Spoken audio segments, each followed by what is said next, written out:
Hello and welcome to the 2022 Ontario Election Preview Show, sponsored by the Ontario Real Estate Association. I'm Tim Hudak, CEO of the Ontario Real Estate Association. Thrilled to be co-hosting here with Brian Santos, our talented, charming, very successful leader from Kitchener-Waterloo, who happens to be our chair of the Government Relations Committee at OREA. This is part of what we've done as the Ontario Realtor Party Conference over the years, the best public affairs conference anywhere in Canada. We look forward to getting back in person next year. Had to do a video this year.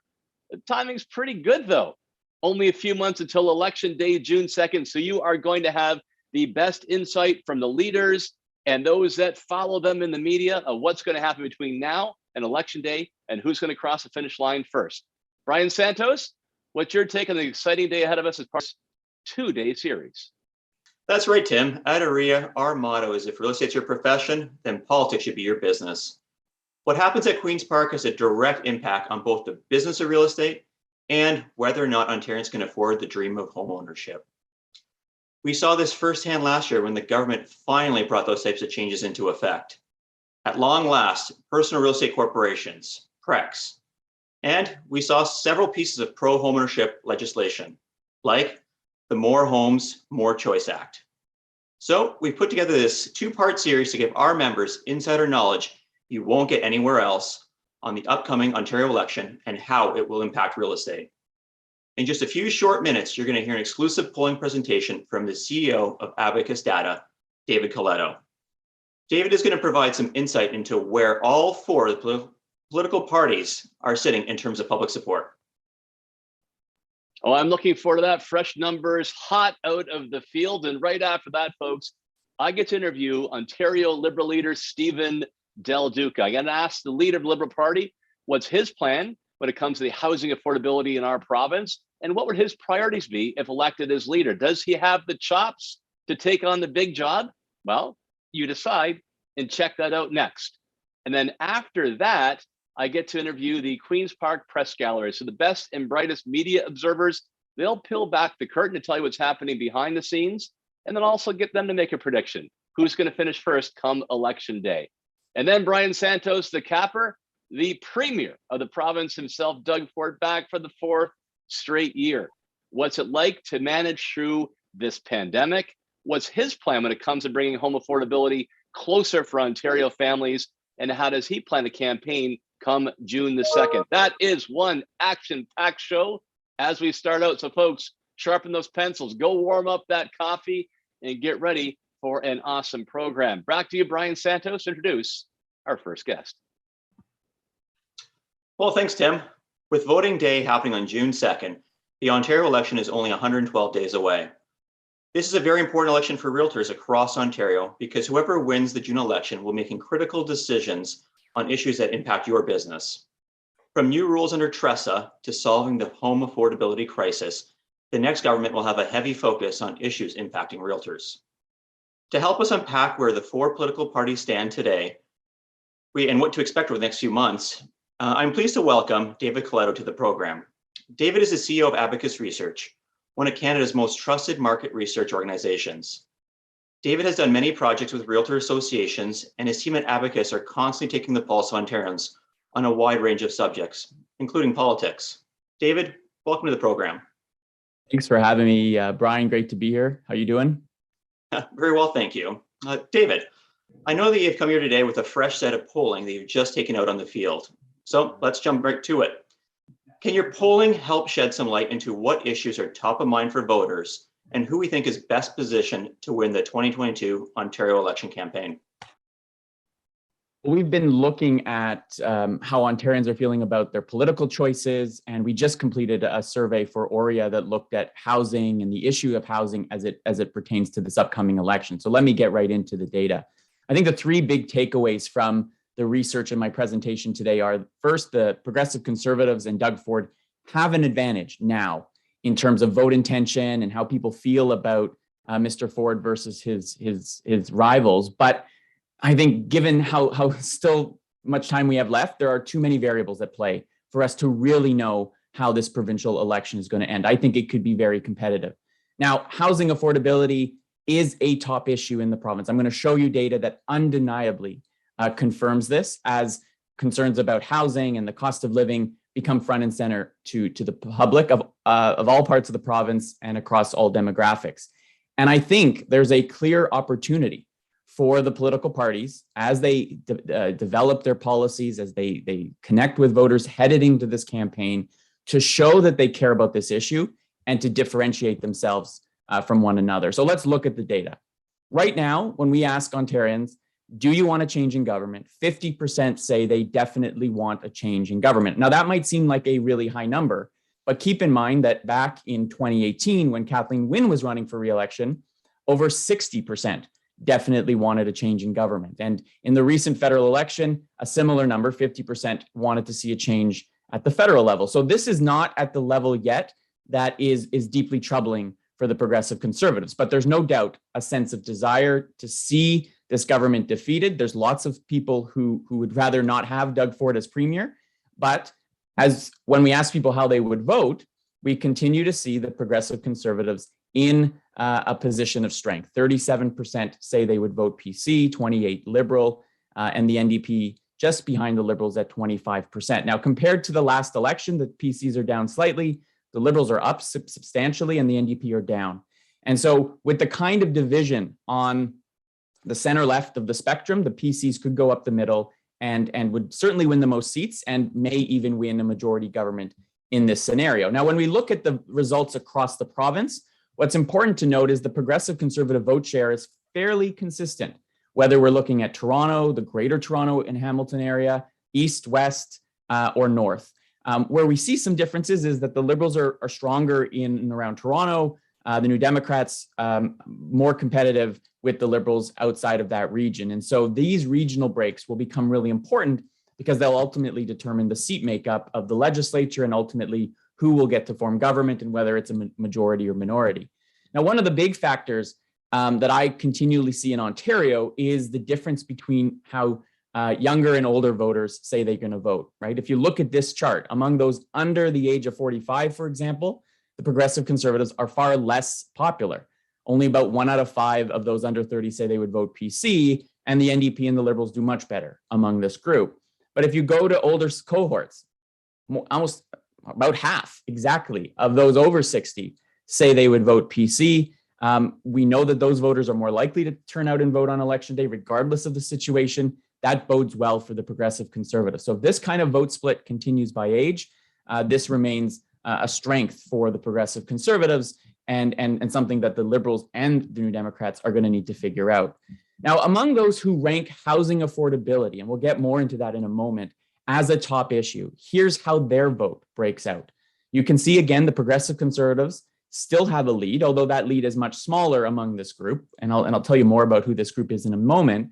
They have a 4-point lead over the New Democrats, with the Liberals not that far behind. So all intents and purposes, it's a pretty close race among the 3 main parties, among those who care most about housing affordability as a top issue.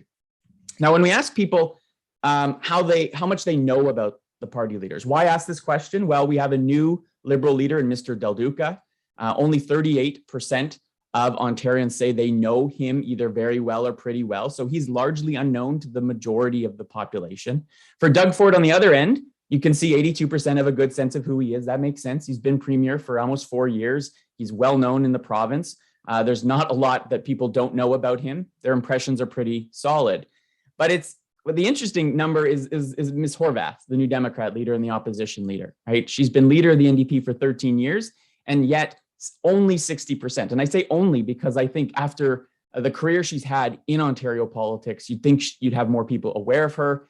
I think she's struggled to get attention and get known. And so, again, one of the variables in this campaign will likely be the fact that the 2 main opponents, the 2 main alternatives to Mr. Ford, are not well known. And so they can still be defined by themselves and by their opponents. Now, when we ask people, how do they feel about the leaders? Do they have a positive or negative view?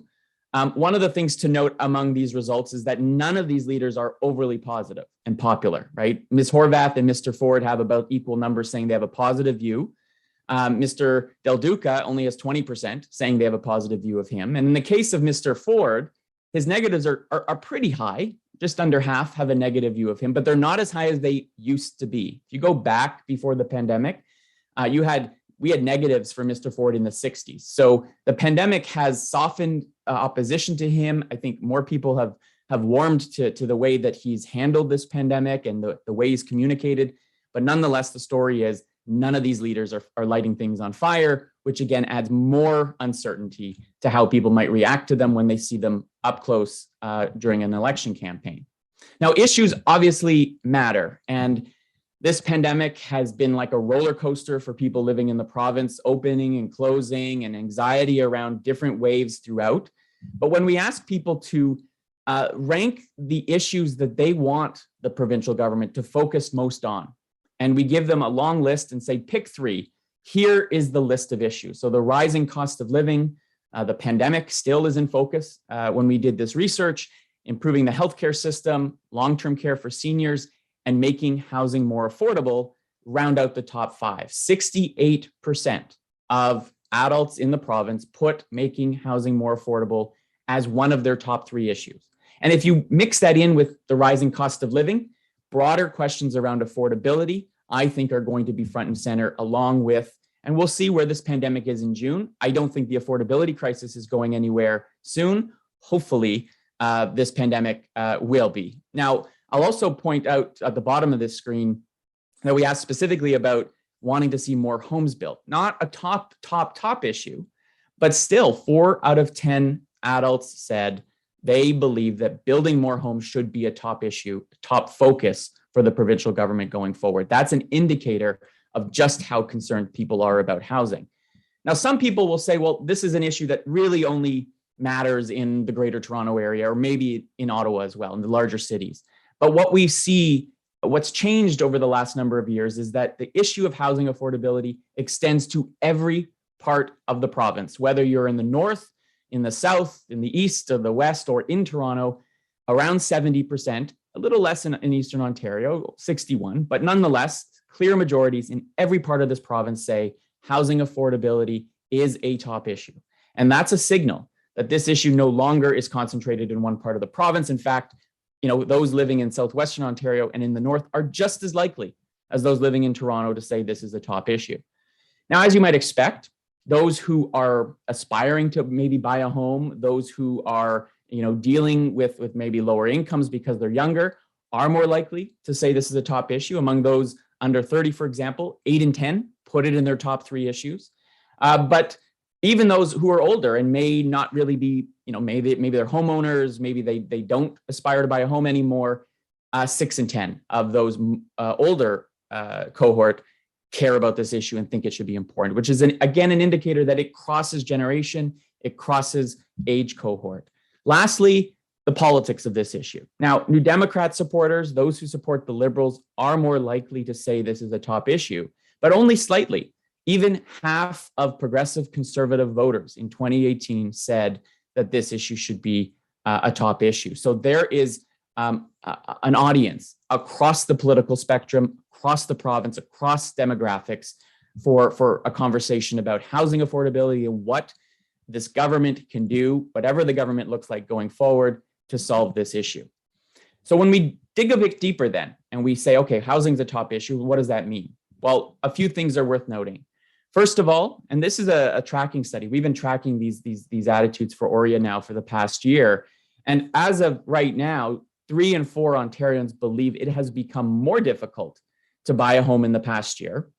And as they look forward over the next 12 months, 65% believe it's going to get harder, or that housing prices are going to continue to rise. And so this dual view that it's been hard for the last 12 months and that few believe there's going to be any relief in the system is an indicator that they're looking for solutions, right? They don't think this problem is going to solve itself. Now, when we look at younger non-homeowners in particular, and we ask, how are you feeling about the prospect of buying a home? You've got some, about 1 out of 5, 1 out of 4, mind you, who say they're very optimistic or pretty optimistic about their prospects. They typically come from higher income households, make more money themselves, maybe are a little bit older. But what I think is important is the large number of young, aspiring homeowners who say, I'm getting pessimistic, or I've even given up. buying a home. And we have to watch that number very carefully, because if that pessimistic group continues to rise, that's going to put even more pressure on policymakers, on politicians, on others, and other stakeholders to figure out how to solve this problem. And we don't want that dream of homeownership is still alive and well in this province, even among those who are becoming frustrated and maybe disillusioned by the market. They're still seeking solutions, and they're very watching carefully the realistic nature of those solutions and what they mean. Now, one of the questions that I think the incumbent government, Mr. Ford and his government, need to think about is whether people believe what they have done over the last 4 years has improved the situation. And what we find is that almost half feel that the decisions by the provincial government have made it more difficult to buy a home. Now, I live in the world of perception, right? Whether or not that's true, whether or not the government believes that's true is not important. It's what the public thinks. And very few think the government has actually made things better or made it easier for people to buy a home, including many of its own supporters. And so there's risk here that, Mr. Ford and the alternatives, Mr. Del Duca and Ms. Horvath, they need to think about the perceptions that the public have. The last point I will make is when we think of this as a political issue, and we ask respondents, would you be more or less likely, or not more or less likely, it's not going to affect your vote, if a political party made housing affordability a central part of its platform?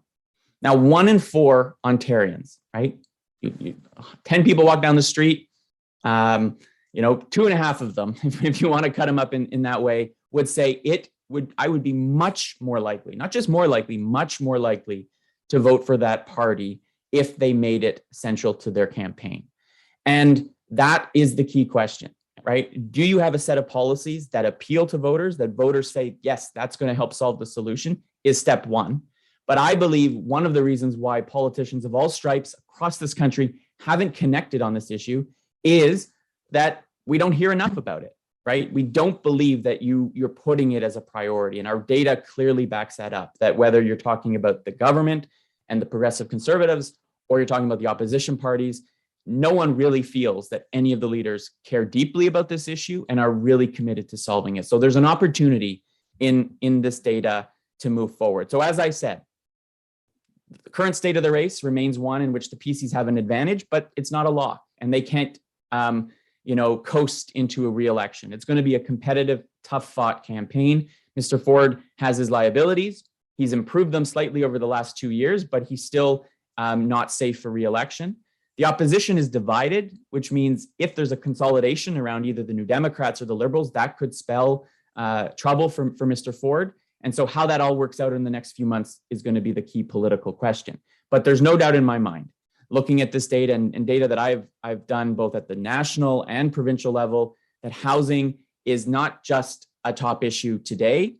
It's been for a while, but it seems that as prices continue to go up, as interest rates start to go up, and people start to think about the ability for them to get this done, there's going to be more and more demand to want to hear from their candidates, from the leaders, from the parties, what they're going to do to solve this problem. Because ultimately, what our research shows is it not only affects people day to day in their own lives, but people look around and say, if we don't figure out how to make housing affordability or solve for the housing affordability crisis, it could have long-term impacts on the competitiveness of our province.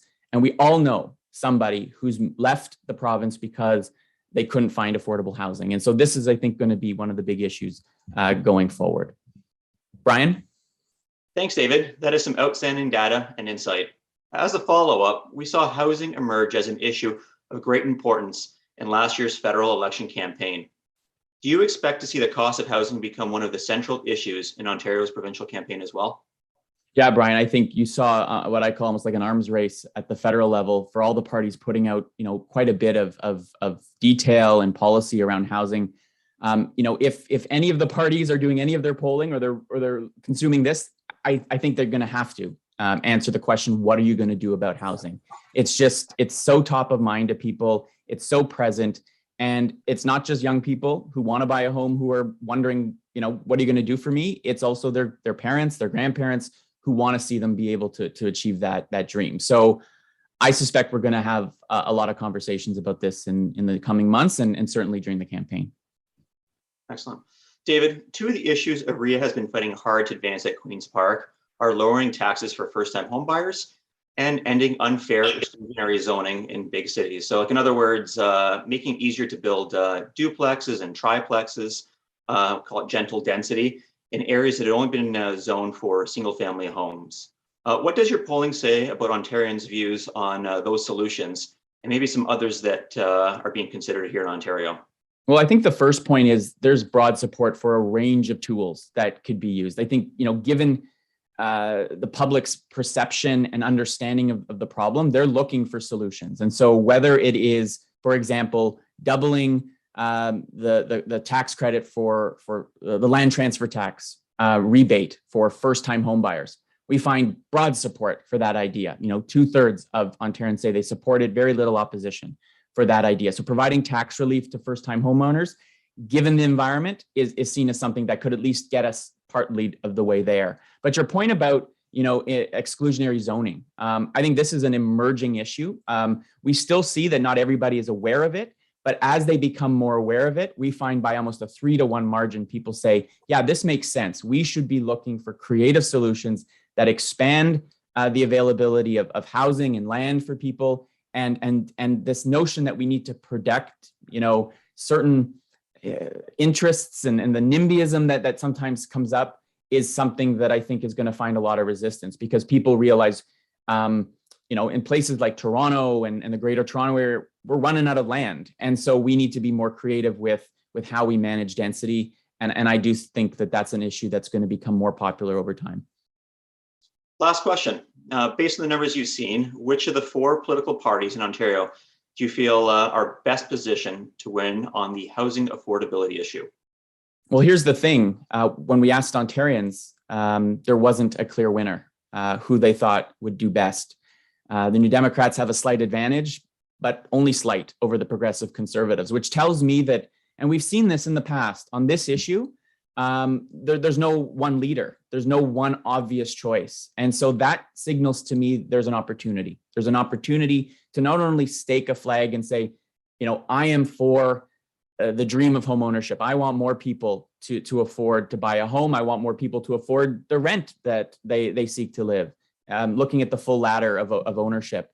And so I think, the fact that there's no clear winner on this issue, no one who owns it, creates more opportunities for these parties and for everyone involved in the sector to encourage the parties to develop policies, to ask them what they're going to do about it, and for us to raise the issue throughout this campaign, because I think voters want to hear answers and they're listening. And that means the stakes are pretty high.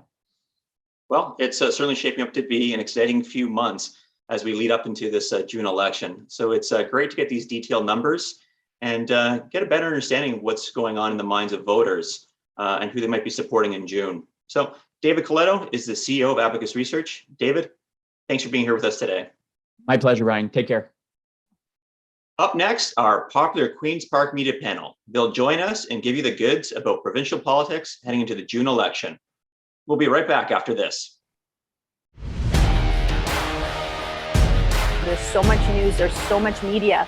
Don't be scared to take the data and interpret it. That's what people need. They need the local expert. They need your eyes. Unlike lead generation, you can't buy being a member of the community. You've got to invest time. And I think that people who do it really well have very little or no competition. It's the relationship that has the value. It's not the transaction that has the value. For realtors, probably the key takeaway here is that I'm not sure there are going to be as many people moving like 2 blocks to the left.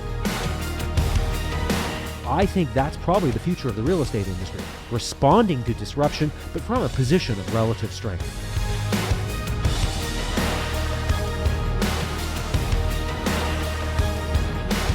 This is the Real Estate Edition podcast. Subscribe today.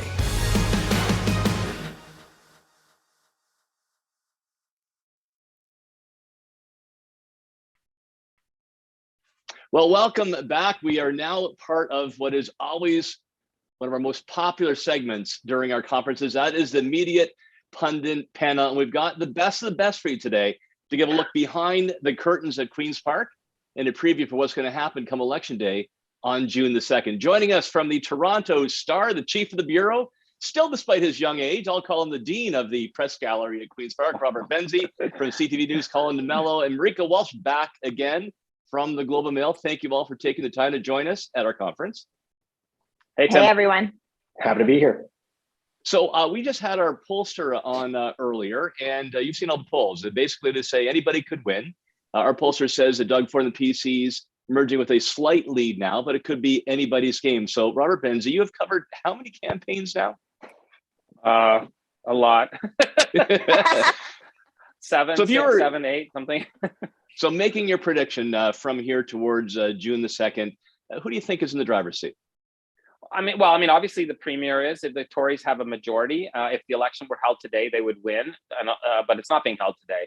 And I don't know if they'd win a minority or a majority, but they would have the most seats in the legislature if the vote were in February. But the vote is in June, and lots of things can happen between now and then. And I think if you're Doug Ford, you're hoping that Omicron is the last blast of COVID-19, and you can move forward and talk about rebuilding and the economy and all these other things. And if you're Stephen Del Duca and Andrea Horwath and Mike Schreiner, you're going to be saying the pandemic's not over and we have a lot of challenges ahead. And it's so events could take hold, as they often do, Tim, as you well know, that things can go sideways on a government pretty quickly. And Marika Walsh, do you see this as a almost like the NCAA is a primary on the center left is going to be Andrea Horwath versus Stephen Del Duca to see who takes on Doug Ford and the Conservatives, or is it really a three-way race? Well, I think what we saw in the last election in Ontario, Tim, and I think what we'll probably see today in the next one is that the left coalesces around one party and then that person takes on Doug Ford. And it just depends on when that happens, whether that happens before the official race, during the race. And if it doesn't happen, that really does give the upside to Ford because it's a split on the left. I think all of the leaders are contending with an extremely volatile mood in the electorate that leaves it very unpredictable, not just from the events that Benzie was talking about, but also just how people will be responding. I think the protests that we saw in Ottawa last week are a good example of an increasingly angry and frustrated electorate, and how that plays into these parties and how they respond to them, I think will really help to decide the election. And Colin, where do you stand on that? I mean, is it Doug Ford versus one of the two? And if it is one of the two, who do you think has the edge, Stephen Del Duca or Andrea Horwath? Well, I mean, coming into it right now, it has to be Andrea Horwath. I mean, she has 40 seats in the Ontario legislature. If she can't capitalize on that and really push the momentum forward, well, then, what has she been doing for the past 4 years? For Stephen Del Duca, I mean, is he really going to be able to shed himself of the scandals of the former Liberal government? He hasn't really shied away from associating himself as a former cabinet minister in the Wynne government, but he, also has to wear some of the baggage from that government as well. So I don't know if people are necessarily ready to forgive the former Wynne Liberals. So it could end up being a battle between the two before it ends up being Ford. But in the initial stages of the campaign, I think it's all going to be trained onto Doug Ford before, one of them starts to lose a little bit of support in the polls, and then they start to turn on each other. So I think it could actually happen during the campaign itself, where we start to see that, the movement coalesce behind one leader. And that's really going to be indicative when you see the support swing one way or the other. Okay, Marika, I'm going to come back to you. I'm going to put you in the shoes of the Ontario Liberal campaign. You're the campaign manager. Colin said what's likely to happen. Both the Tories and the New Democrats will try to attach Del Duca to the previous Liberal government. What are the two things that you would accomplish or try to do between now and Election Day if you're running Stephen Del Duca's campaign? Well, you'd hope that somebody would get to know who he is or what his name is, because I think that's his first challenge. I think the one really favorable, or the one wind pushing Del Duca and the Liberals forward, is the fact that the expectations for him are so low. He has not performed well. And so that means that it's easy for him to walk over the bar if he is able to do it. So with low expectations, with low seat count, it is very possible, given the strength of the Liberal brand in Ontario, that he could make an upset. He could surprise people. But certainly their fundraising challenges are an issue. as is his own personal popularity and brand, which, as I understand it, is well behind the Liberal brand in Ontario. All right, Colin, new Democrat campaign manager. I put that hat on you. You're wearing the orange colors for a moment. What would you coach Andrew Horwath to do between now and June the 2nd? Well, I think they really have to start tapping into the emotions of a lot of people, right? To Marika's point, people are angry out there. And I think the NDP is going to start focusing on the emotions that people are feeling, right? Look at the things that Doug Ford maybe took away from you. Look at the hardships that, his government has brought to Ontario from their perspective. And that's really what they're going to try to tap into to maybe give themselves a little bit of the edge. Because remember, for the first time in a long time, the NDP's issues, the issues that they've been talking about, from long-term care to, affordability, these are the top of mind issues for the Ontario electorate going into this election campaign. And so that's probably where they want to put a little bit more of the focus. And we've seen her do that. Sometimes, though, the NDP kind of has tunnel vision. They only focus on long-term care when everyone else might be focusing on the economy. So they have to start to broaden their horizons a little bit. But I think they're going to keep reminding everyone that, Stephen Del Duca is, one of the things the campaign manager had told us was they want to remind people of who Stephen Del Duca is, because they want to remind people of Kathleen Wynne and how unpopular that government is. So, they're going to keep bringing it up. The NDP, the PCs are going to keep bringing it up as well. So for Stephen Del Duca, I don't think he's ever going to, get rid of the albatross that is the former Liberal government. Robert Benzie, Toronto Star. So Doug Ford came to victory in 2018 with a coalition that previous PC leaders, including the Hudak fella, failed to put together, right? To champion the little guy and all that. Does that coalition still exist, or what does a Doug Ford coalition for victory look like in 2022?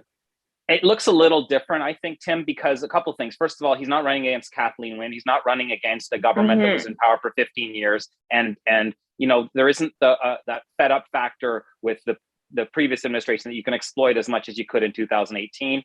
I do know that their own research shows that one of the problems that Ford has is he's not in it for you, he's not there for the little guy. That actually doesn't test well on that. Luckily for the Tories, that's not a huge voting issue. But if I were the Liberals or the New Democrats, I would be exploiting the fact that Mr. Ford is seen to be in the pocket of developers. Whether that's fair or unfair, I don't know.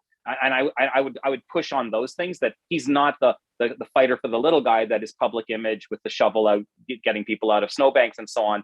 That's the perception that his rivals have. And I think that it's something that I would exploit if I were them. If I were Doug Ford, I wouldn't be talking about I'm in it for you, the little guy, all that. I would be talking about, let's build together. Let's look at how Ontario did in the pandemic. We did better than Quebec. We did better than Manitoba. We did better than New York, and we did better than Michigan. Those are all our neighboring jurisdictions, and we fared better. We still had a bad pandemic, but guess what? It was bad everywhere. So if you're Doug Ford, what you want to be talking about is after the pandemic. So we're talking about building the Highway 413. We're talking about the bypass, the Bradford bypass, projects like that are sort of building and the future rather than looking back. Marika, I heard you respond to Rob there. You saw an early Doug Ford as premier, who is very different than Doug Ford as premier during the pandemic. What do you think we're actually seeing in the campaign trail, one or the other, or a mixture of both?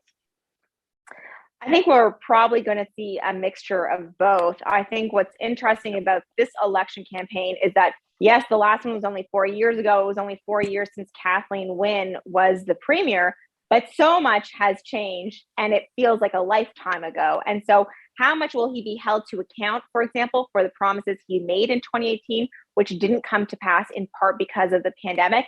And how much hay can he still make off of Kathleen Wynne and off of opposition to her government in this new election? If you look at Justin Trudeau's campaigns, he still makes hay off of Stephen Harper regularly and has in the last two elections that led to a minority. So it's clearly not impossible to do, but I think he has to be aware of how much has changed, and the mood of the electorate has also changed that much more.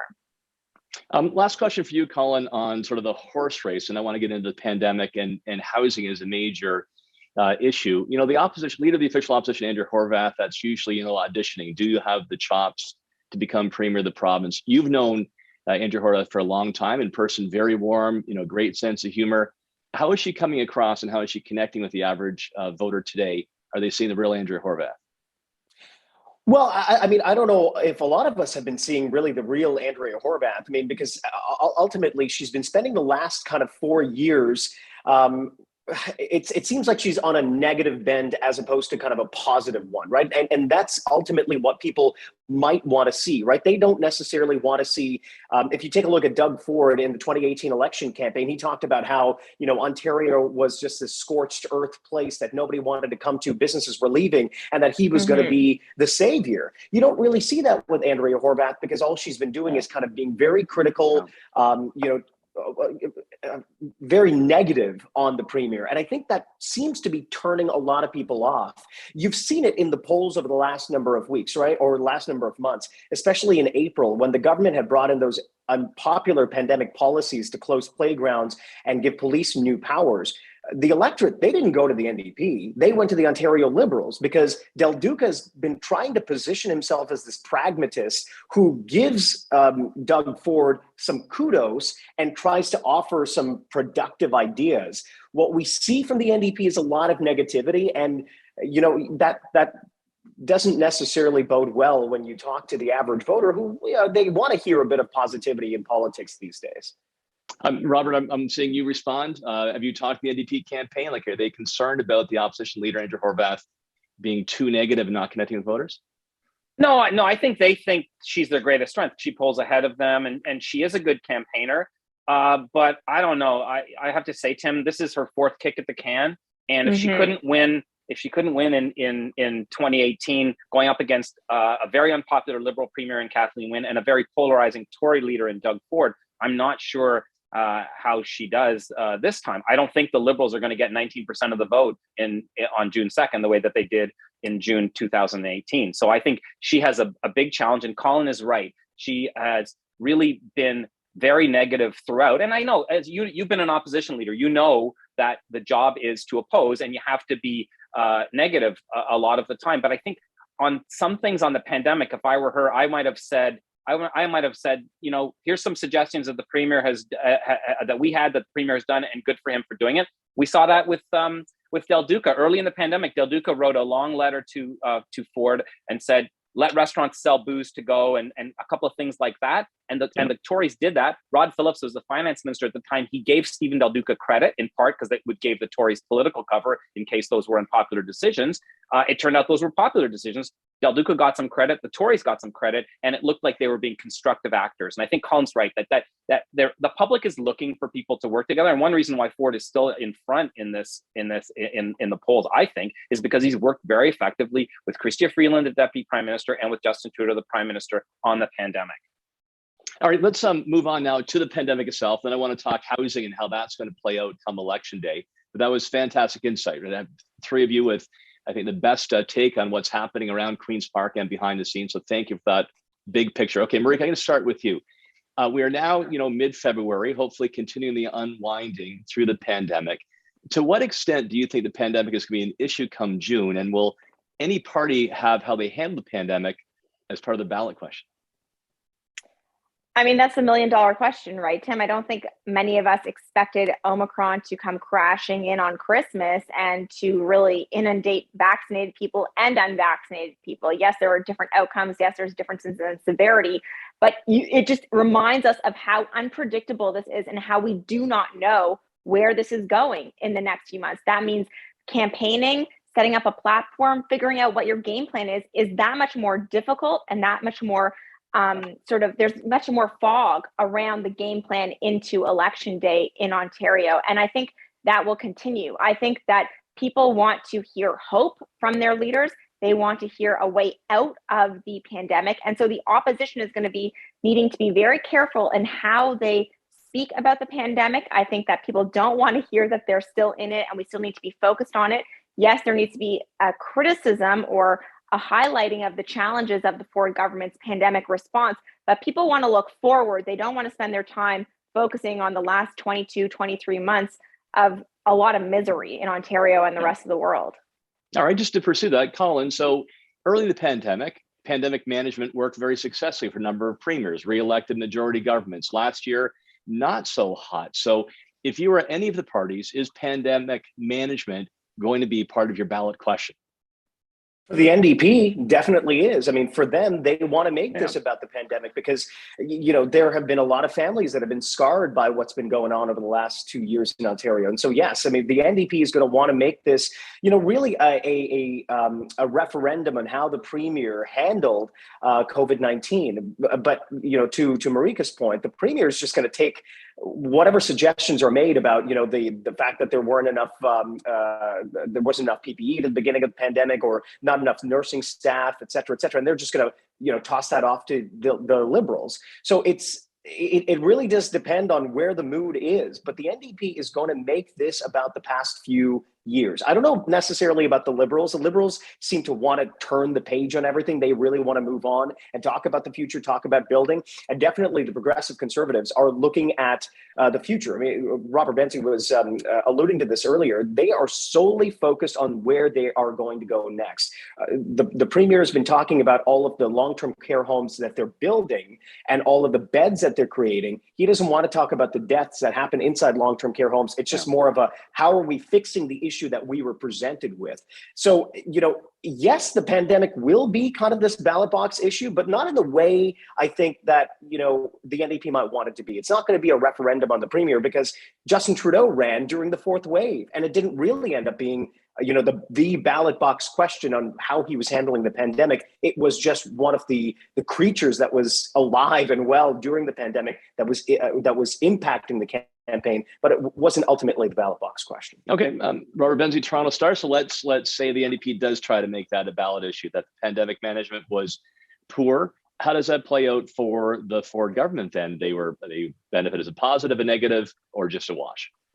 I mean, it's a tricky one because everyone is ornery. Everyone is. Marika talked about the protests in Ottawa. People are, and those are a symptom of a broader malaise, of broader frustration. And I think it would be instructive to look at, we talk about the 1945 election in Britain, where Winston Churchill had won World War II, or at least won the war in Europe, and then voters elected a Labour government, Clement Attlee, before the Japanese had been defeated. I mean, in the middle of the end of the war, even though Churchill was lionized and was very popular. George H.W. Bush in 1992 lost to Bill Clinton, despite winning the Gulf War in 1991 and being very popular. And in both those cases, domestic concerns, the economy, job crisis, those kinds of things were what drove those elections. I don't think that we're in an election like 1945 necessarily, in 1992 in the States. Here in Ontario, but we might be, it might be something that surprises us that comes up. Maybe people are fed up and don't want to talk about the pandemic, but there is something else. Now, luckily, we don't have a slowing economy. We know economic growth is going to be around 4% this year. We know that Ontario has 300,000 jobs that need to be filled. So we don't have a jobs crisis, but I do think that there may be something else out there that we haven't seen yet that takes hold and takes root.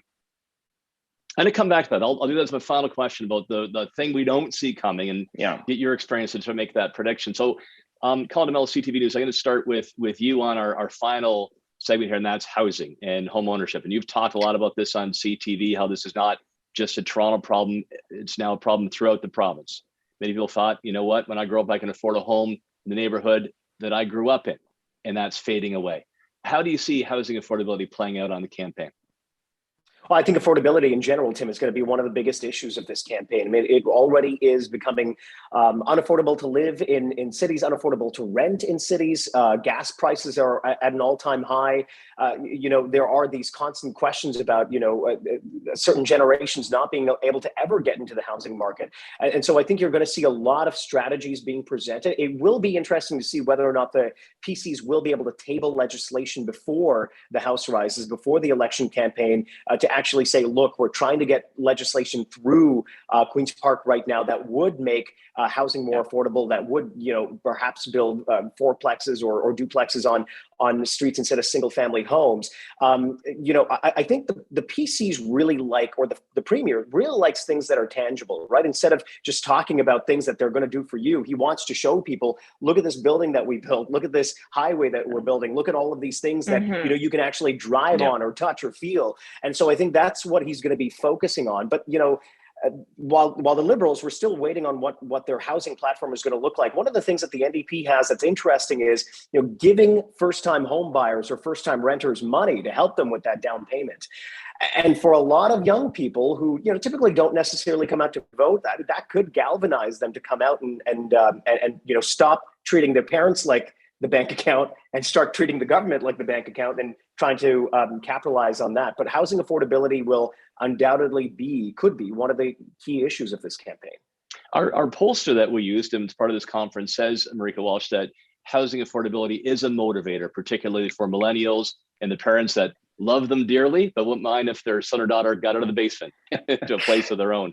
So what do you think are going to be the major things first of all, do you agree with that premise?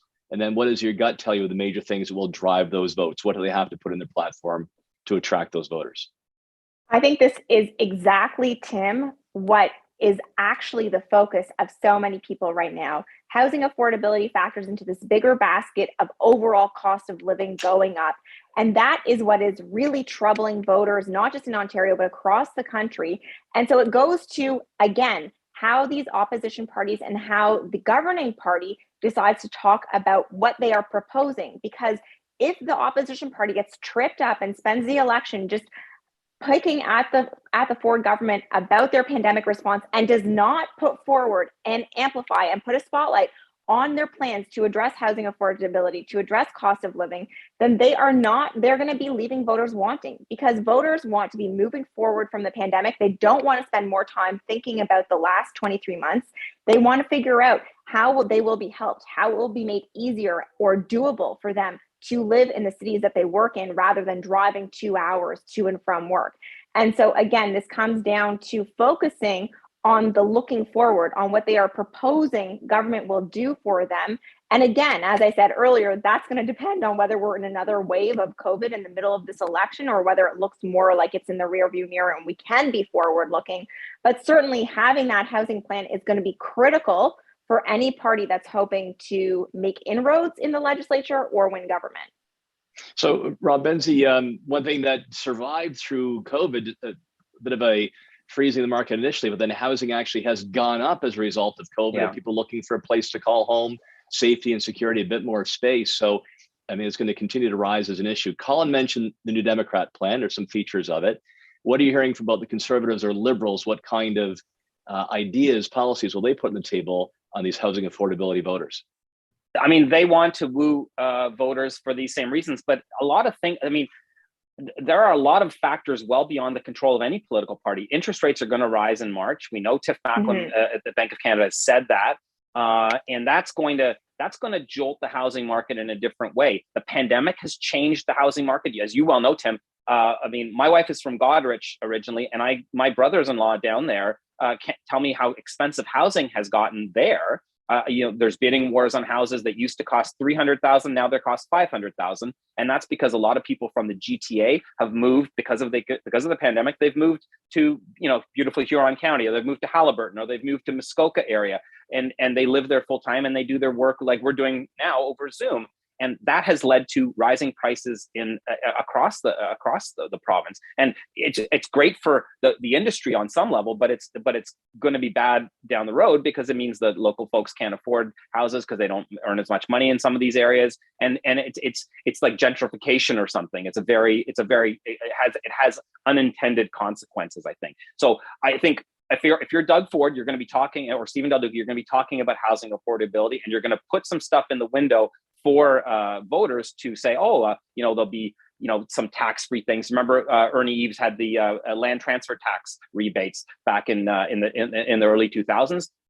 My wife and I took, or actually, it was Mike Harris, actually, the land transfer tax rebate. When the government you were in, Tim, my wife and I took advantage of that when we bought this house, that we were able to get a land transfer rebate because I can't remember what it was. It bought us a coffee table, I think. But when you're starting out, those kinds of things mean a lot. And I think governments will or political parties will be looking at things like that are good kitchen table discussion issues, like, oh, look, we got a break on this, or we got a break on that. But there's only so much they can do if interest rates start to go up. Yeah, thanks for talking about that first time home buyer rebate, because it's a big focus for us in GR. We did get that increased under the Tories and then under the Liberals and a Kathleen win. Yeah. And now we're asking for it to go up to 8,000. It's about 4,000 right now, depending where you are. A final wrap-up question. Benzie gave it to me, so I'll give him the last shot at this. Colin DeMello, the Rob Benzie question. The dark horse issue, one that nobody sees coming, faith-based schools, what have you. What's it going to be for 2022? Oh, this is going to be a really difficult one. I mean, let's just say it'll have something to do with license plates. I don't know. I mean, or how about this one? I mean, ultimately government competency, right? Like maybe that's the dark horse issue. We've seen 4 years in Ontario of just absolute havoc. It's been really great for the media. We've really enjoyed the past 4 years because it's been a roller coaster with endless loops. But do people really want a competent government, or do they want to see Dr. Jekyll and Mr. Hyde on any given day? So maybe competency could finally be an issue that people actually want to see come true during an election campaign. All right, fair enough. Marika Walsh, you talked property, housing costs, healthcare, pandemic management, all the obvious issues. What's the Marika Walsh curveball here that will surprise voters come June? I think what I'll say is that in 2018, things like Buck-a-Beer got a lot of attention, played very strongly. And so let's look to which parties are coming up with innovative populist policies that could galvanize the electorate towards them in ways that we don't expect or that we think is immaterial to their daily lives, but still ends up rallying a lot of folks. All right, final word on this, Robert Benzie, Toronto Star.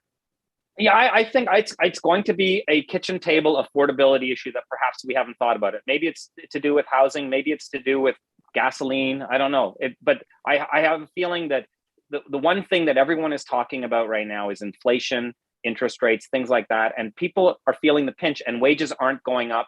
You saw the Ford government raise the minimum wage to $15 as of January 1st after saying that they wouldn't do that. And why did they do that? Because they know that there are so many empty jobs unfilled out there that businesses are paying more than $15 an hour anyway. So you might as well make it the minimum wage because there's such a shortage of workers. I think it's going to be something like that. It's going to be something to do with wages or something to do with affordability, a kitchen table thing, something that we haven't seen yet. All right, fantastic. Well, there you have it, folks. The insight from some of the best around Queen's Park journalism. What's going to happen come June the 2nd? How much will housing play a role in pandemic management? Will that impact on the ballot? Plus their dark horse issues. Go make your bed at the water cooler next time you're in the office. You guys are fantastic. Robert Benzie, Colin DeMello, Marika Walsh. We really appreciate you taking the time. Let me say on behalf of the realtors, Anna Ray, we appreciate the work that you do. It is a tough enough job in the media, particularly in this environment. You've had to do it from a distance, but keep holding government officials and parties to account. So thanks for your outstanding contributions to the public debate today. We'll look forward to seeing you again soon. Hopefully in person. Thanks, Tim. Yeah, hopefully in person next year. See you, Marika. See you, Colin. Take care. All right, that was great. I want to thank very much Marika Walsh, Rob Benzie, Colin DeMello. Awesome job. Folks, coming up next, is he ready to be leader of our province of Ontario? Ontario Liberal leader, Stephen Del Duca. Ontario Realtors have a plan to save the Canadian dream of home ownership in our province. It includes lowering costs for first-time buyers, ending money laundering in the real estate market, and cutting years of delay from red tape that stand in the way of more affordable homes for our families. Our plan will lay the foundation for a future where all Ontarians can find a place to call home. When we support the dreams of moms and dads who want to own a home, we're building a better province with healthier families, stronger communities, and a safer, more secure future for all Ontarians. You can read our plan at aria.com/affordable homes. Our next guest is a true champion of home ownership in the province of Ontario. You know Stephen Del Duca. He was a senior cabinet minister in the previous Liberal government, taking on the Ministry of Transportation, as well as Economic Development and Trade. He was elected as leader of the Ontario Liberal Party in an exciting convention in March of 2021, although not so exciting. He won in a single ballot vote like that and has been a very strong performer since, focusing on rebuilding the Ontario Liberal Party, reaching out to Ontarians and putting on a Ontario Liberal plan for the future of our great province. I want to tell you, I've had the pleasure of sitting with Leader Del Duca in the legislature. We've had some great conversations in the House and outside of it. And he's always been very committed to home ownership. It goes back to the values he was raised with. It goes back to his time as a leader with the Carpenters Union in the province of Ontario. And I was very impressed too when he launched his campaign for Liberal Leader. One of the first issues he talked about was the value of home ownership and helping to spread that about the province of Ontario.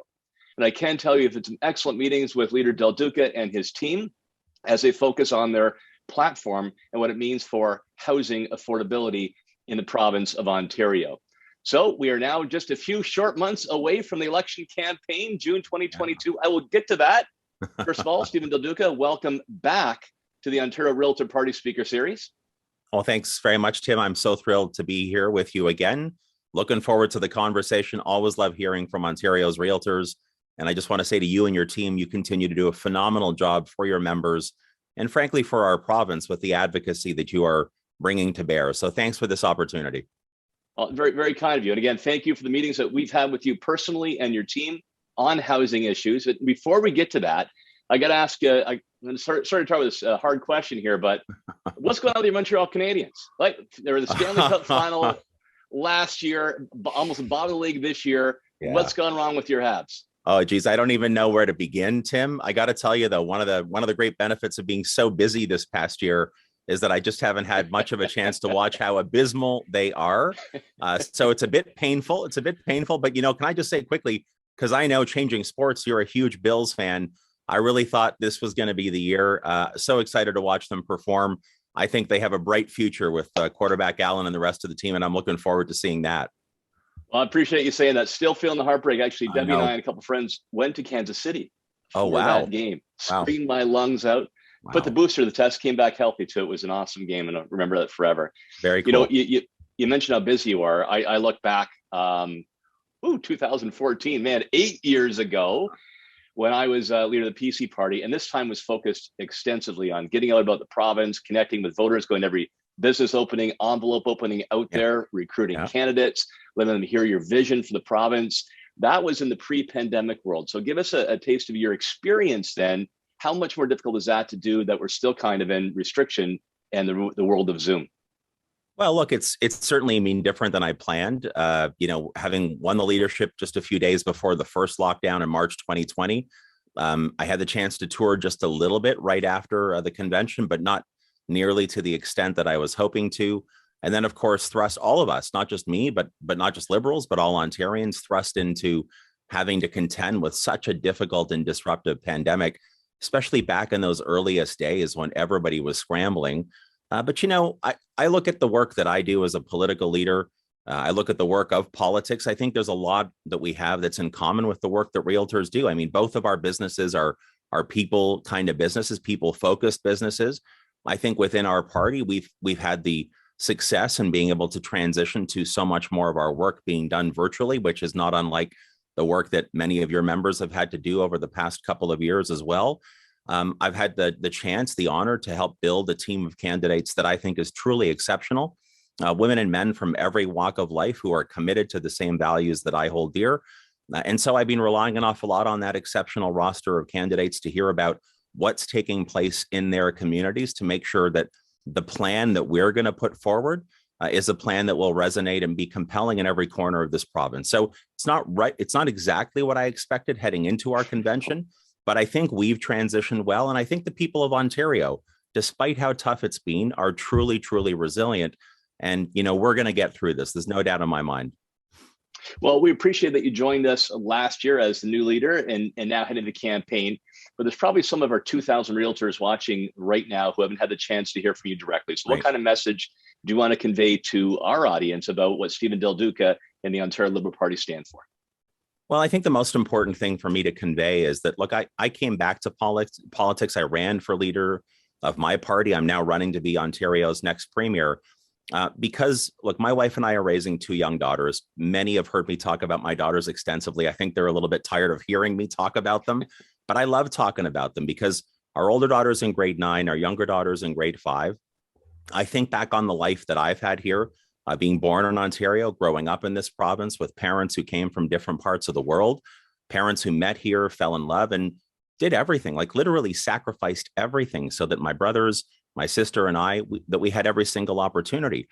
But my parents also enjoyed the benefit of a province and a country that gave them the room to achieve and to prosper because we had publicly funded education that was second to none and a public healthcare system that was there when it was needed and clean air to breathe and safe water to drink. And I'm very, very concerned that at this moment, given what we've seen over the past now nearly 4 years from Doug Ford and his team, that the opportunity that I had growing up is not necessarily going to be there for my daughters. And so I'm in this fight. I'm running to be premier because I believe we need a responsible and competent premier and team in place at Queen's Park to make sure we have a real, thoughtful, evidence-based plan to get through this pandemic and then to build an economic recovery that works for all of us. So that's why I'm in this race.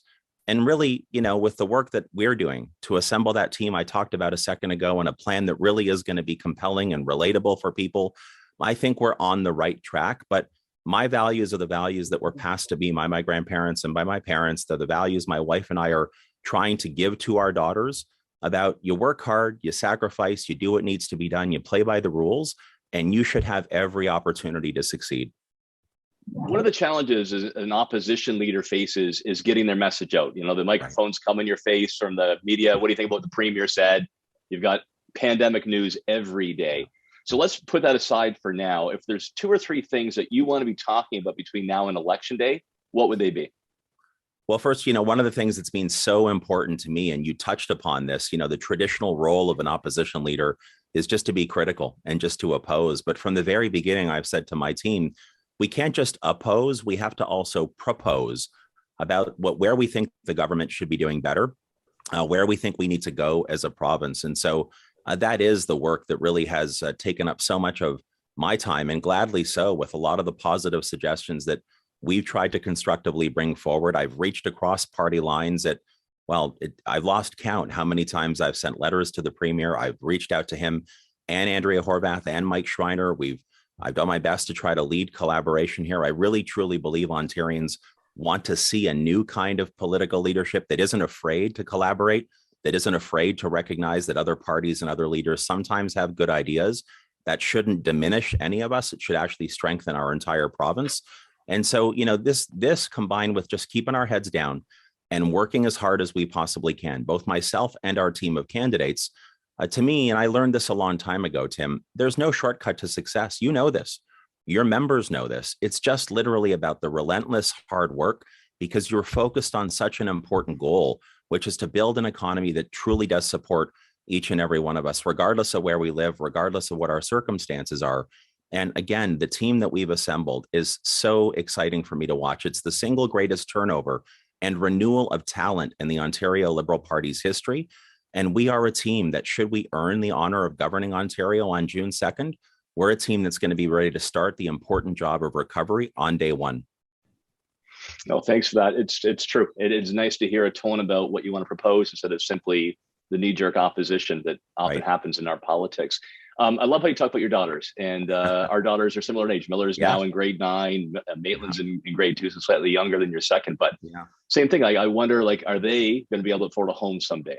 And certainly a lot of people older than them that have played by the rules, they've saved up money, they got the degree, they got a good job, maybe they're expecting a family, and they can't find an affordable home to save their lives. I know this is a big issue for you. So I'm going to ask all the leaders this. So in a nutshell, in a sentence, what does Stephen Del Duca think the root cause of the problem is on housing affordability, and what would your solution be? Well, look, I think, first of all, I do share the great concern. It's frankly, it's more than concern. It's a fear that my wife and I have about where will our daughters go, where will they live, whether that's renting or buying or whatever it is, at any stage of their life. How are they going to be able to afford to enjoy any kind of life like we've been able to enjoy? I think we all know that there's a massive supply challenge that we have in Ontario. It started years ago. It's been growing. I think we have a lot of burdens that we put on the approvals process.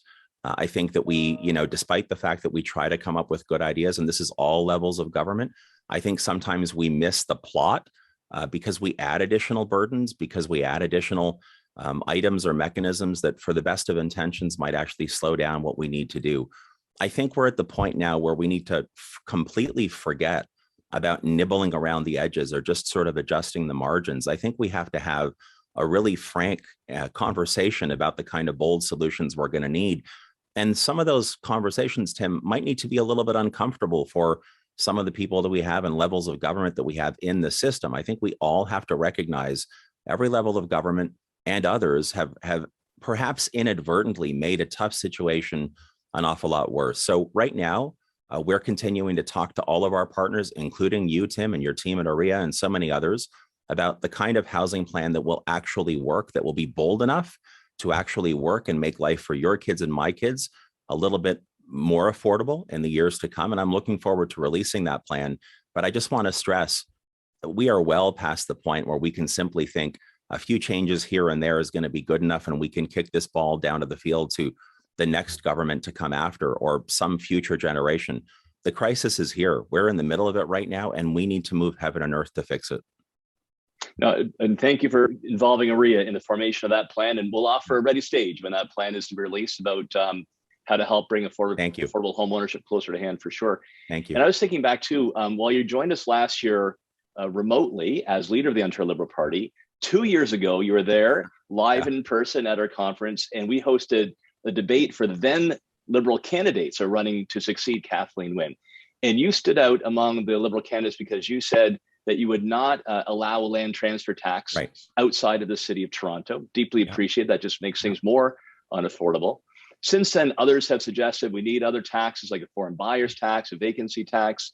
Where does the Ontario Liberal Party stand on the land transfer tax or any other new taxes on housing? Right. Well, first of all, I still have very fond memories of that conference, not just the debate and discussion we had as leadership candidates, but my goodness, what an incredible show OREA did organize and put on for your members and for all of us. That was quite incredible. And again, still have fond memories from that. You might recall when I was answering the question that day, and I talked about how, and I want to be clear again, I don't believe the land transfer tax should be extended to any other municipality in this province. I started my comments in response to that question by saying one of the first commandments that we all have to follow if we're going to solve the housing affordability crisis is do no more harm. And, a second ago, I talked about sometimes well-intentioned people in the public policy space or government. We come up with these really what sound sort of in boardrooms or in ivory towers like great solutions, but when they're translated out to the real world, they actually make that tough situation an awful lot worse. So, I am not a fan of doing any additional harm, whether it's intentioned or not, to making this challenge more difficult. So again, want to be completely clear. I don't believe in extending the land transfer tax to any other municipality in the province, but I also want to go a step further. And I want to make it absolutely clear that I do not support and I will oppose with everything I can possibly bring to the discussion, whether it's municipal, provincial, or federal, any conversation that talks about, for example, a surtax on principal homes. Tim, you and I know that this is the concept of home ownership has been so fundamental to Canadian and Ontario values, the families that you and I, were raising and the families that we came from. We know that the investment in one's principal residence or their home is so important. It's one of the biggest purchases, if not the very biggest purchase any family is going to make at any point in their life. And so to protect and to preserve that, to me, is fundamental to my vision for the future of this province. And so I just wanted to be crystal clear, no expansion of the land transfer tax and no surtax on principal residences or homes really in this province. It just, to me, makes no sense whatsoever. Thanks for the crystal clarity and that strong word on the home equity tax, because we are afraid that some politicians may turn in that direction. You laid out why that would be a bad idea. And that reminded me of an early conversation, that you and I had before you became leader. And that was around your belief in home ownership. You talked a lot about the role your dad played in that. Share with your audience about how that, drives your heart. Yeah, so for close to, his entire working career, my dad came to Canada from Italy in 1958, and he worked in construction management. He did residential of all kinds of construction in the residential sector, some in the ICI sector. He literally worked right up until the age of 79 after arriving here in Canada at the age of 20. And he still says to me, my dad's now 83, he still says when I go to visit that he really wishes he could just find a new project to sink his teeth into and get back to work. And there's something about that incredible ethic that, our parents and our grandparents brought to our province, brought to our economy, brought to our society. That focus on playing by the rules, the sacrifice, the hard work, and that focus on family that kind of go hand in hand and always have. And again, I just want to stress, Those are values that I hold so dear, that my wife holds so dear, because her family story, very, very similar to my family story. And at the end of the day, the work that my dad did, he played a part in helping people through many, many decades achieve that dream of home ownership. I know he still talks very, very, in a very fond way about all of the projects that he had the chance to work on throughout the years, whether that was high-rise residential or the low-rise stuff, or any of the projects that he's worked on. When we drive around the GTA, he can see projects that he worked on, and he still talks about them. And that's something I had the honor, in fact, throughout high school and early university, to work on some of those projects in my summer months. And it really does give you an incredible sense of how important that work is to make sure every part of our economy and society is giving people that fair shot, that real chance to be successful. And again, right now that's missing in this province. I think it's missing for a bunch of reasons. I want to make sure that's restored. I want to make sure it's improved upon for my kids and for yours as well, Tim. Yeah, I love that story. Very inspiring. And you can see the pride you have in what your dad taught you. And no doubt your dad's very proud of how his son is doing now. The other question that our audience is interested in is on the offer process. There's a lot of discussion publicly about eliminating the traditional offer process and getting rid of what they call blind bidding and going to an open all your cards on the table system. Right. Basically force people to some kind of auction. Here at the Real Estate Association, we say, you know what? A home is such a valuable asset to an individual that she should decide how she wants to sell her home. She should be in the driver's seat, and she should choose what option she wants. Where does Stephen Del Duca and the Liberal Party stand on the offer process? Yeah. So listen, I think that, I said this earlier, I think we're at a point where the crisis is all around us right now. So having a creative conversation about all the tools available to us, I think, is important if we're truly going to solve this. But this idea of mandating auctions, or whatever the right terminology is, to me, the most important thing, as I said a second ago, do no more harm. But also, sometimes, Tim, this, politicians just like to say, here's a series of things we're going to do, whether or not those things are connected to actually achieving the outcome, in this case, more affordable housing right across this province. I've said this to you, I think, in the past. I'd want to see the direct link and the direct evidence between any reforms to this process and whether or not that's actually going to help us get to where we want to go. I will tell you right now, the idea of mandating auctions is not something that I'm interested in, but I do want to make sure, working closely with OREA and others, that we arrive in a place where the solutions that we put forward don't just make us feel good as politicians. People are tired of that kind of governing where we're in it just for ourselves. Whatever solutions we come up with together actually have to help solve the problem in a real way. And that's what I would much rather focus on. I know our audience appreciates those direct answers, Mr. Leader. Thank you for taking on the tough issues. Big picture question, then I'll do a wrap-up question. I'm very appreciative of your time. I know how much demand there is on it. So big picture, let's say Stephen Del Duca comes back to our conference. Love to have you as Premier of the province of Ontario.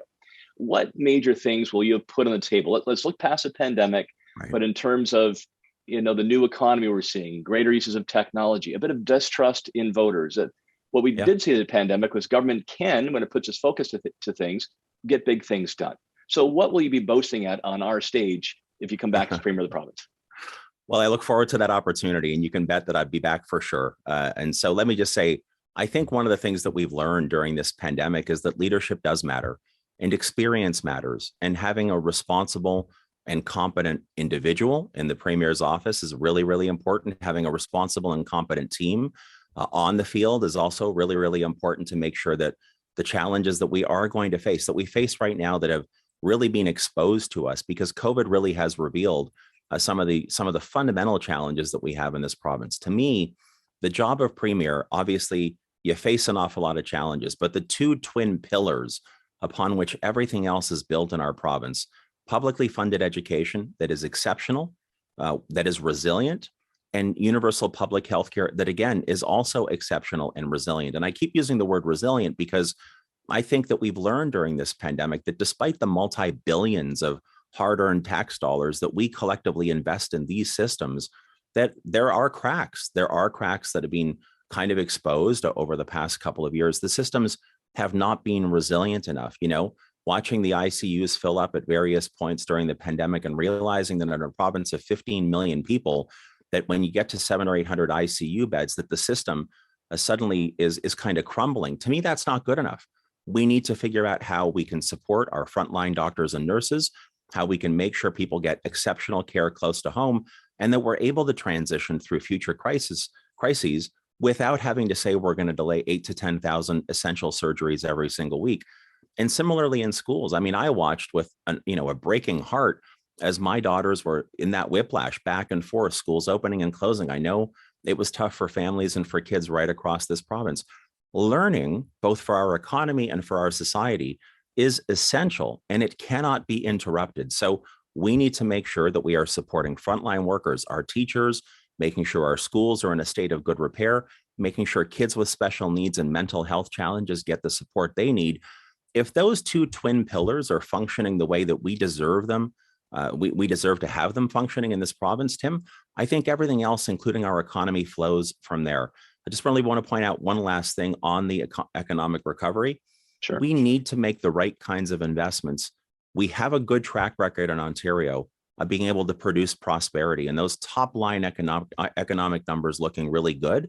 And that's important. We support entrepreneurs, we support our small business leaders. But when we create prosperity in Ontario, it has to be broadly and fairly shared.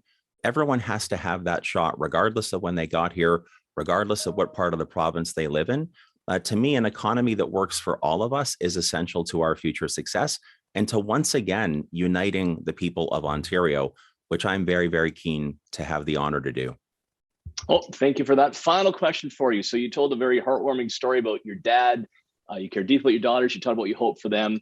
The realtors watching today love politics. They're very active in their communities, not only helping out clients. You're a great role model in that. You went from the Carpenters Union now to leader of the Liberal Party of Ontario, perhaps our next premier. So what would you say to those watching today who are interested in getting involved in public life? Oh, look, I think that's a phenomenal thing to do. And I know there are realtors across the province that have stepped up in the past, and I'm sure will again in the future, to play that role, that important role of advocating and perhaps supporting people running for office themselves. I think it's really great. Again, a lesson that I think we've all learned during the pandemic is that public service is critically important, that government, when it works with all partners, when it collaborates, can actually be harnessed to deliver some really phenomenal outcomes. Realtors already play an exceptionally important role in our communities. My home community of Woodbridge, communities right across the province of Ontario, an essential part of our economy is also contributed to by realtors. But stepping up to play that role in shaping public policy is so rewarding. And so I would urge your members, yes, obviously vote come this spring's election, but get involved, continue to make your voices heard. I know it's been a really tough past couple of years, but we are a resilient people here in Ontario, and working together, we're not only going to get through this crisis, we're going to build a recovery that's going to be second to none. Ontario Liberal leader Stephen Del Duca, thanks for those inspiring closing comments, and thank you again for joining us the third year in a row at a Realtor Party conference, and all the best in the campaign trail ahead. My pleasure. Thanks so much, Tim, and you take care. My pleasure. Good to hear from Ontario Liberal Stephen Del Duca. All right, next, fasten your seatbelts. The Premier of the province of Ontario himself, the Honourable Doug Ford, coming up right after this.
Leadership is more important than ever.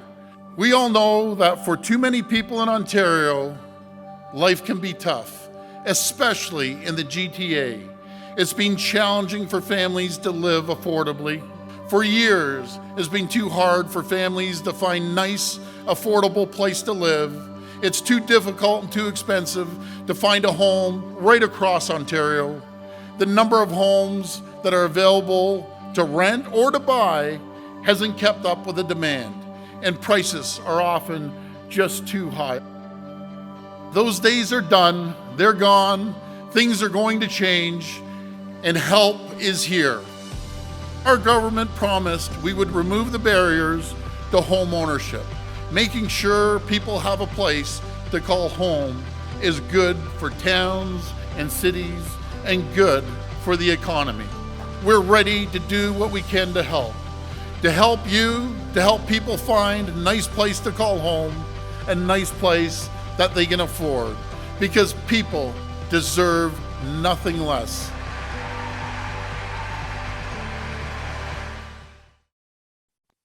Man, I love that video. I remember that day in 2018, still puts chills down.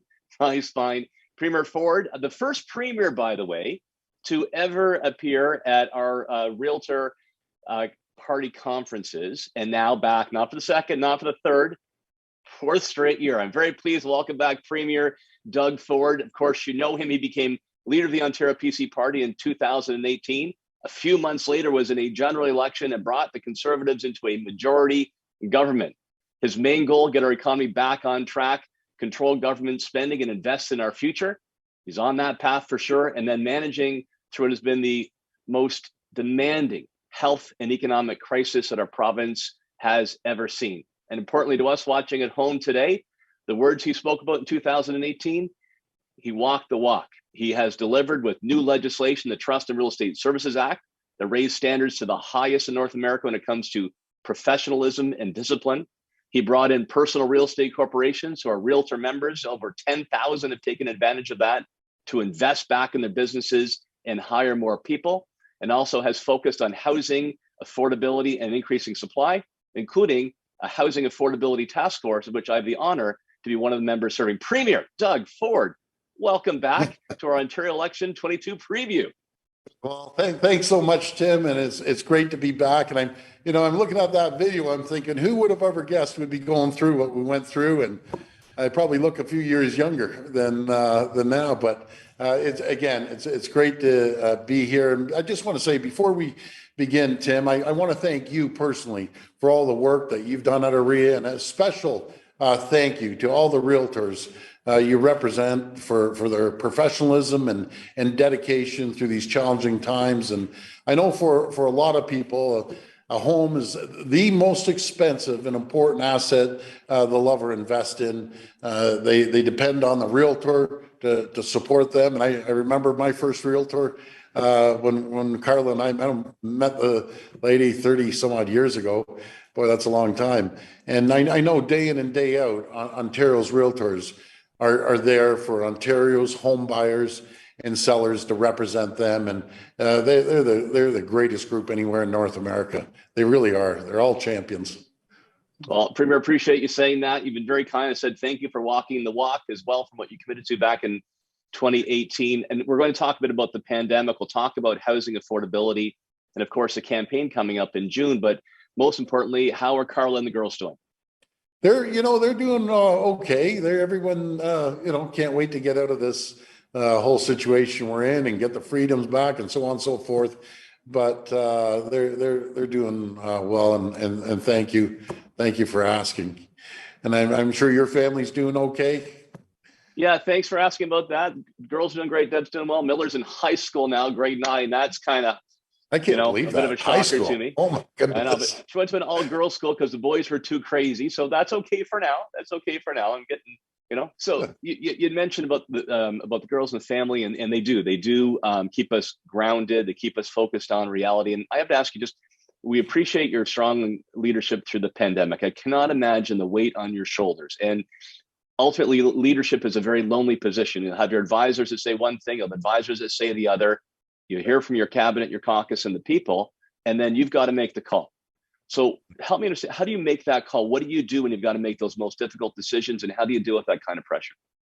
Well, first of all, Tim, I never forget what a privilege is for myself or any premier to serve as premier of their province, and I'm just very grateful for the support we've had over the last close to 4 years, and especially through the difficult times. And I know people will depend on the leader of the day, the premier of the day, and depend on their government. But in return, I always say, man, I depended on the people of Ontario. So many people, no matter if it's the frontline healthcare workers or the grocery store clerks, and yes, the truckers as well, and everyone else out there that really pitched in. I said it was like, the Ontario spirit, Team Ontario, and there's no one person that could have got us through this. So I just want to thank the people of Ontario, and especially the realtors. That didn't stop throughout the pandemic. People were still buying homes, selling homes, and they stepped up. They stepped up in a massive way. So I'm grateful for that. And we appreciate the trust you put in realtors and the real estate associations to maintain high standards and maintain an essential service so people could do that, Premier. So thank you. I got to ask you too. I'm feeling good. I feel like we're getting through it. Knock on wood. God knows how many curveballs are thrown your way during this crisis. Looking back over the pandemic, what was the toughest call you had to make? And is there anything, if you had a chance, that you would have a redo? Well, I'll tell you, there was a lot of challenging things that we had to face as a province, but right from the get-go, I'll never forget President Trump cut us off on the 3M N95 masks, and we were relying on countries all over the world to get us PPE. And I thought, never again are we going to rely on any country. We're never going to rely on any leader. We have the ingenuity. We have the smartest people, the brightest people right here in Ontario. And within a couple months, I'll never forget, Tim, I went to a press conference and I gave a shout out for help. I said, we need your help. And we set up a portal. Within 2 days, we had 26,000 companies go on the portal. And within a few months, we had stood up people manufacturing a whole PPE, a whole sector actually. People were manufacturing 3-ply surgical masks. We ended up getting 3M. That was probably our biggest accomplishment to open up here in Ontario, in Brockville, and they're pumping out the masks as we speak right now, so we don't have to rely on anyone. We had the distilleries changing over to hand sanitizer. We had clothing manufacturers changing over to produce smocks, and we had manufacturers that produce ventilators.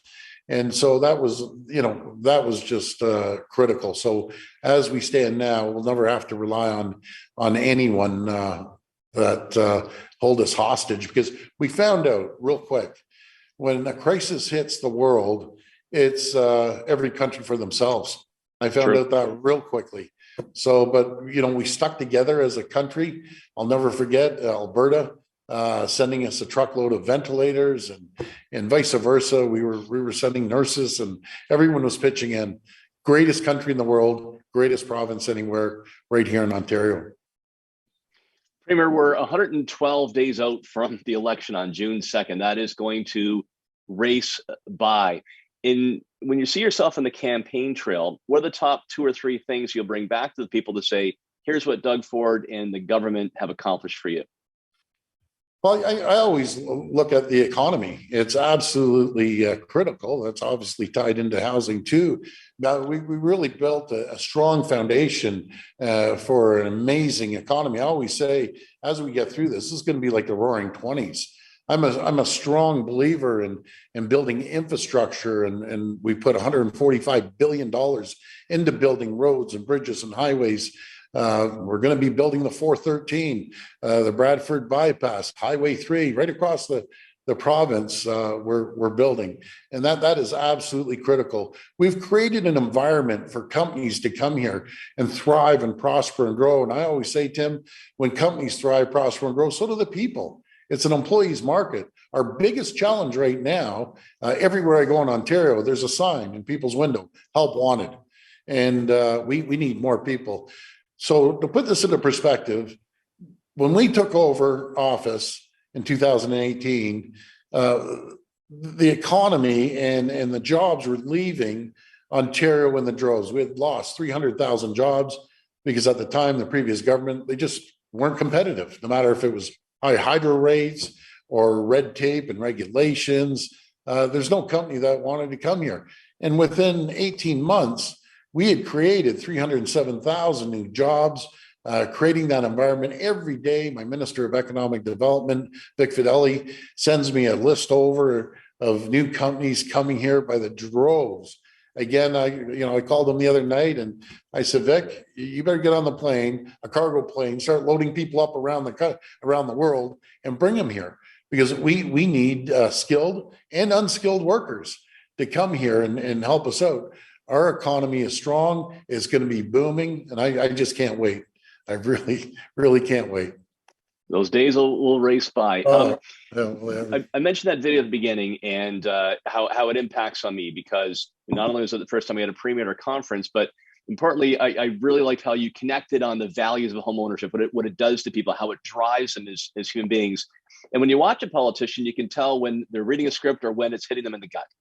I've had the pleasure of being in your parents' home in the past. I know you care deeply about this issue. Like, what is it about home ownership that motivates Doug Ford as a man? Well, nothing's better than ownership. People take care of their house or their condo if they have ownership. And I remember it was 33 years ago. I'm trying to think how many years I've been married. Thank goodness Carla's not listening to this. But so 33 years ago, Carla and I, we were a young couple, and I remember at the time we thought, boy, it's so tough to buy a home in Toronto. And my dad, he was tight as skin on a grape. You knew my dad, and he said, his exact words to all his kids: "No one gave me anything. I'm not giving you. You go work your back off, and find a place." So Carl and I went out to Brampton, and that was before the 410 was there, and we found a place on Lisa Street, 8 Lisa Street, apartment 2802. I remember like it was yesterday, and we spent $150,000. And back then, for a young couple, I'm thinking, boy, that's expensive. And then 5 years later, it crashed, and we moved, and we sold it for $100,000, and then we bought in Etobicoke for $228,000. A beautiful little bungalow in central Etobicoke with a pool. And you're thinking, that home I drove by the other day is probably close to $1 million now. But at the time, $228,000, you're thinking, again, a young couple, how are you going to afford it? But we worked hard, and thank goodness I have an incredible wife and raised the kids as I was building our facility in the US. And so I just want to do everything I can to give that opportunity that we had to other couples. And something, it's no longer, Tim, is it young people? It's everyone is finding it a challenge to buy these homes. And it really comes down, well, I guess we'll get into this, but really supply and demand and cutting the red tape. Perfect. Let's talk about it more, right? I mean, your daughters are in the 20s, thereabouts, right? They're in that age group, but you said it's impacting on everybody across the spectrum. And it's not just a big city, it's a small towns too. So could you, Premier, I'd say in one sentence, describe what you think the core of the problem is, and then in another sentence, what's got to be done? So I go back to supply and demand and cutting red tape. I'm a big believer of something called Lean Six Sigma, lean methodologies that we introduced in our Chicago facility and our other facilities. It's just driving the process, cutting the red tape. I walked a mile in the municipality shoes with Rob down there. And by no means, I just want to go on record. My pointing the finger at municipalities is truly a 3-level government that can pitch in. But some of the nonsense and red tape to get a permit it's ridiculous. But we have to drive process and make sure we standardize the process. I know one size doesn't fit all when it comes to making sure we have home ownership for everyone. But in saying that, we can make it a lot easier to get shovels in the ground. Time is money. If someone buys a condo and they have to wait 5 to 6 years by the time it gets built, number one, the price goes up, and which drives me absolutely crazy. I have zero tolerance for is these developers that take your money and you can borrow off your friends, your family, your mom and dad, and you save up money and you put your deposit down, and 2 or 3 years later the market takes off and these developers hand back the check and said, too bad, too sad, so here you go. That is ridiculous. That we're putting an end to make sure when you put your money down, it's up to the developer. It's no different than any other business. You know, if the prices go up, then they should account for that. But we want to make sure that we increase the supply.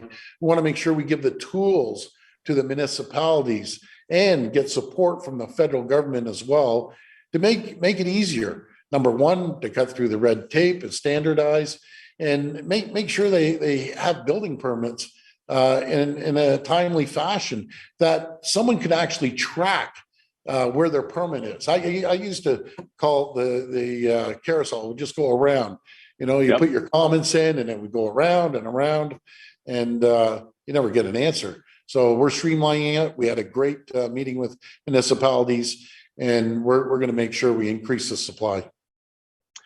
Well, just months after you made that commitment, we showed the video earlier on, you brought in the More Homes, More Choices Act.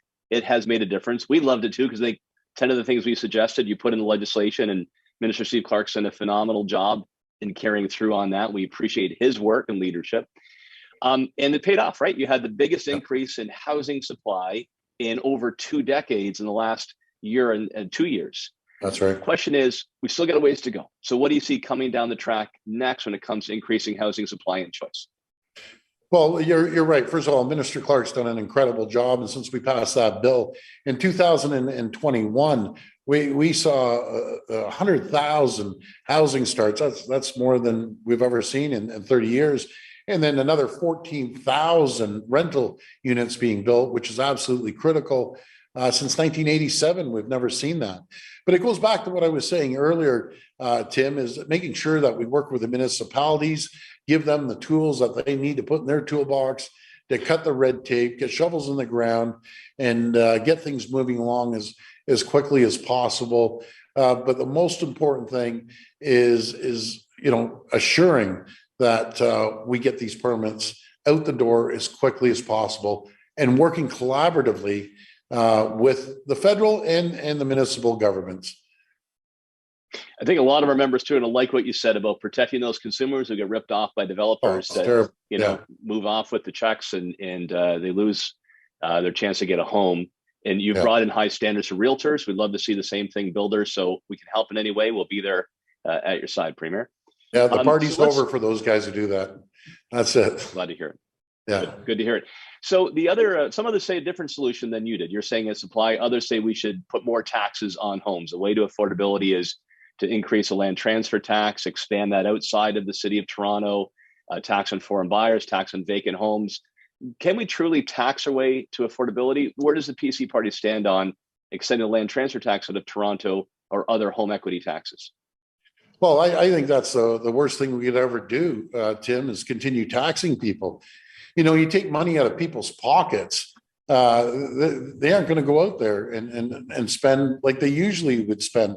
I'm a strong believer that people are a lot smarter with their money than the government. Matter of fact, the worst place anywhere you could give your money is to the government.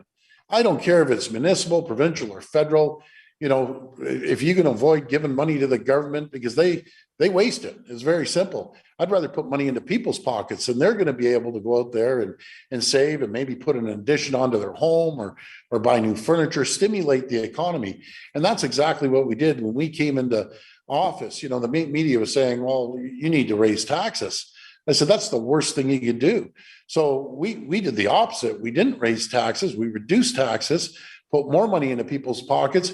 And we saw an increase of over $2 billion up to the provincial coffers because there was more people working, more companies opening up, and they were paying taxes. So, you know, if you ever hear the knock on the door, as Ronald Reagan said, and I'm here, the government here to help you, just run out the back door or put an extra bolt on your door. But we're going to do everything we can to make sure that we have the economy going, more money into people's pockets. That is absolutely critical. One other solution that was put on the table was by Prime Minister Trudeau. He said that we should get rid of the traditional offer process, some call blind bidding, and basically we move to auctions.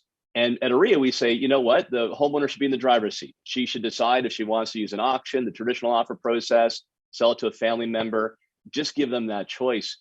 Where's the PC government stand on that? Do you think the government should tell people how they sell their homes? Well, I always support the homeowners, and I also support good, fair competition, but I'm not in favor of adding new regulations, new red tape, new bureaucracy. That just gets in the way. There are clear penalties in place for bad actors, and we're going to hold them accountable as sure as I'm speaking to you. Been big improvements in that to make sure we've got tougher discipline, and we agree people who break the rules should be tossed out of the profession altogether, no questions asked. Thank you, Premier. All right, let's move from housing to the big picture on the economy. It has changed a lot. We've got the work from home. There's a lot of I guess suspicion of authority as a result of the pandemic. During the pandemic, government demonstrated, but it can do big things like the mass vaccination of the population. So how do you see the future economy once we get through this pandemic? And what do you want to see get done? Well, first of all, we need more support for labor. We need to make sure we have the skilled workers, and we're pouring money into skilled worker programs across our province. We need to invest, as I said earlier on, into infrastructure, which we're doing. We're setting records, $145 billion. I'm a big believer in transit. We have $29 billion transit project, the largest in North America. Strong believer in TOCs, transit-oriented communities. So we increase density around the subway stations. The developer helps build those subway stations. That is absolutely critical. And again, building roads, getting people from point A to point B, from work to home, in a much faster fashion. You get stuck on the 400 series highways. And it could take literally an hour additional to get home, an hour to get to work. You add that up throughout the month, that's almost a week's work, 40 hours it will take you. That's why we have to build highways, 413, a Bradford bypass. We have to make sure that we be creative when it comes to the other 400 series highways and get commerce getting from point A to point B as well. So we're big on to getting things done. We say promises made, promises kept, and we're going to keep our promises on building infrastructure, no matter if it's hospitals or schools and roads and bridges. Thanks for that look ahead. Okay, last question, last word for the Premier. You were very kind off the top to recognize the work realtors did during the pandemic to help people find a great place to call home while keeping them safe with high levels of protection. People watching today love the intersection of politics and real estate. So those that like public life, any advice from the Premier about how they can get involved in the political process? I encourage everyone to get in the political process. That's how our family started. I got to tell you a quick story. So my dad, a business person, he was getting into retirement. We were getting older, and we were kind of saying, "Okay, Dad, you go home, go down to Florida with Mom." But that was the time when Bob Ray got elected. And he used to sit there at home with my mom and shout and scream at the television when Bob Ray was on, calling them a socialist, a communist, the NDP, the world's coming to an end. And I came home one day and I said, "Dad, rather than sit here and complain, I just put your name in the hat to run for a Tobico Humber at the time, I think it was called." And he says, "I'm not going to be a damn politician." He goes, "I can't stand politicians. I'm not going to become a politician." And sure enough, we had the class of 95 that you were part of, class of 95 coming in. And what a great team you had back then with the great leadership of Mike Harris. My dad was fortunate enough to knock off a 16-year incumbent. Yeah. He was down there. And something, it was probably one of the best decisions he had ever made, next to marrying my mother. You really get involved. So for the people listening, please get involved in the campaign. Go out there. You can make a difference. If you work on a campaign, a local campaign, you can make a difference on what party gets in and how we drive the economy for the next 4 years. Now, when you're picking a party, I prefer you pick the PC party, but any party, get involved and you'll have a strong voice at the table. And the other thing is the amount of people, and Tim, you know this better than anyone, the amount of people you meet in politics. When my dad ran back in 95, I have still very strong friendships, yourself included, very strong friendships for all these years. And, it's about relationship building in business. And I just encourage you, you meet a ton of people, and in the real estate business, it's all about meeting people and one person referring you to another. So I encourage you, get in touch with your party, and please get out there and help out. Premier, thank you. It's very inspiring final words, and love the story about your dad. He had a spine of iron and a heart of gold. It was an honor to serve with him, and I know he's watching from above. Very proud of what his son is doing on behalf of the province of Ontario. Premier Doug Ford, thank you for your leadership during this pandemic, and thank you for appearing with us today. All the best the campaign trail ahead. Tim, thank you, and God bless the realtors of this province, and to you and your family as well. And we'll get through this. Thanks, everyone. Thank you, Premier. Appreciate it. Thank you. Well, that's episode 1 of OREA's 2022 Ontario election preview show. It's in the books. I think it's safe to say that you're unlikely to find this level of content anywhere else. That was a great show. It was fun to do it with you, Brian, and it's just the first of 2. So, folks, be sure to tune in come Thursday, the February 17th at 10 a.m. We say we are the best public affairs conference in all of Canada. I think we walked the walk today. Tune in on the 17th to see what's going to happen next time. All right, Brian, what are you most excited about for episode 2 of the 2022 Ontario General Election preview? Well, I'm looking forward to it, Tim. Episode 2 will feature interviews with MPP Mike Schreiner, leader of Ontario's Green Party, Andrea Horvath, leader of the Ontario NDP, and we'll also have an exclusive broadcast of Canada's most popular political podcast, The Curse of Politics. I can't wait. Oh, that's going to be good for sure. And get this, I get to interview the Ragin' Cajun himself, the legendary James Carville, the man who took Bill Clinton to the White House. I'm excited about that. I hope you are too. He said some interesting things, been critical of President Biden and the Democrats today. So find out why he said that. I'll get his take on real estate and realtors, and also on Canada-US relations. Be sure to tune in to that. I want to thank very much, all of you for tuning in. David Coletto from Abacus Polling. I want to thank Rob Benzie, Toronto Star, Marika Walsh from the Globe and Mail, and Colin DeMello from CTV News. I want to thank Ontario Liberal leader Stephen Del Duca, and of course, Premier Doug Ford for being part of our show today. Brian Santos, awesome job at co-host. I'm looking forward to seeing you and the rest of the gang Thursday, February 17th at 10 a.m. See you then.